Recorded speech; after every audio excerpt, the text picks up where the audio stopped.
Assalamualaikum warahmatullahi wabarakatuh. Perkenalkan, nama saya Yuda Nur Rahman, NPM 411530301900028. Kelas Ilmu Komunikasi A1 semester 4. Di sini saya akan menjelaskan atau memaparkan sedikit tentang materi apa itu aliran etika komunikasi.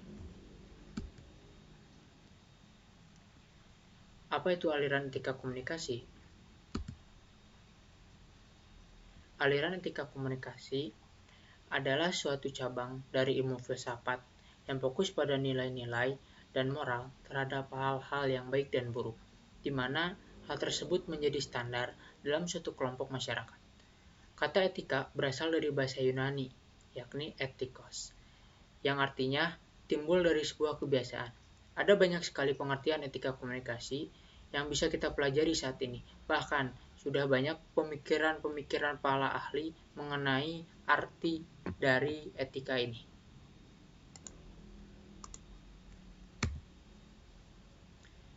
Ada 3 pengertian menurut para ahli. Yang pertama, menurut Franz Megis Suseno, etika adalah suatu ilmu yang digunakan untuk mencari orientasi atau memberikan arah serta pijakan bagi manusia dalam menentukan tindakan.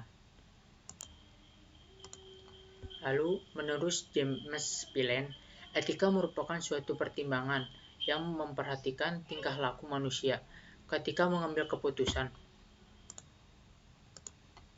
Lalu yang terakhir, menurut Guido dan Mariani, etika adalah seperangkat norma, pedoman, atau aturan yang digunakan untuk mengatur perilaku manusia yang dianut oleh suatu kelompok masyarakat.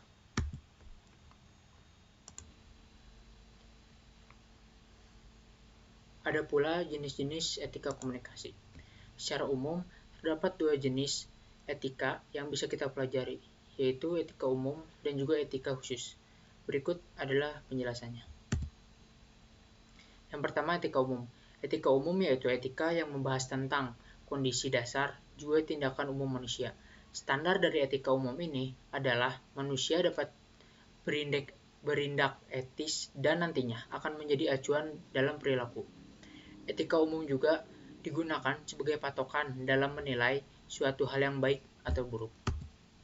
Lalu yang kedua, etika khusus. Jenis etika ini berkebalikan dengan etika umum. Etika khusus melingkup prinsip-prinsip yang menjadi patokan dalam bidang tertentu. Biasanya, etika khusus berkaitan dengan profesi maupun peran tertentu di dalam lingkungan masyarakat. Lalu ada 2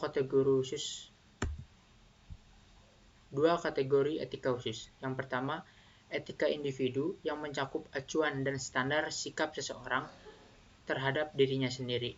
Lalu yang kedua, etika sosial yang mencakup acuan dan standar sikap seseorang terhadap orang lain, publik, dan juga lingkungan sebagai bagian dari masyarakat sosial. Lalu ada 3 etika dalam berkomunikasi. Yang pertama, melalui pembicaraan. Dalam beberapa kesempatan,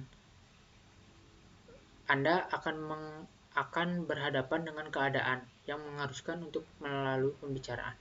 Nah, pada saat Anda akan memulainya, pastikan jika Anda melihat keadaan lawan bicara. Apabila lawan bicara terlihat sedang sibuk, maka Anda bisa mengajak bicara lain waktu, supaya tidak mengganggu orang tersebut. Yang kedua, komunikasi tatap muka. Setiap hari, Anda pasti melakukan komunikasi tatap muka.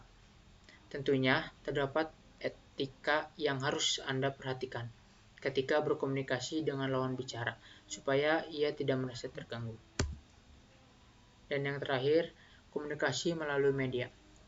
Perkembangan teknologi saat ini memudahkan kita untuk berkomunikasi melalui media. Namun, tentunya ada etika yang harus dijaga dalam melakukan komunikasi media, seperti memperhatikan gaya penulisan dan tanda baca.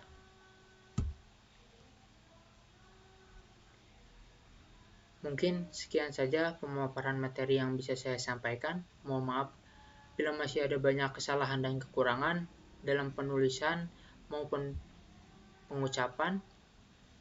Terima kasih. Wassalamualaikum warahmatullahi wabarakatuh.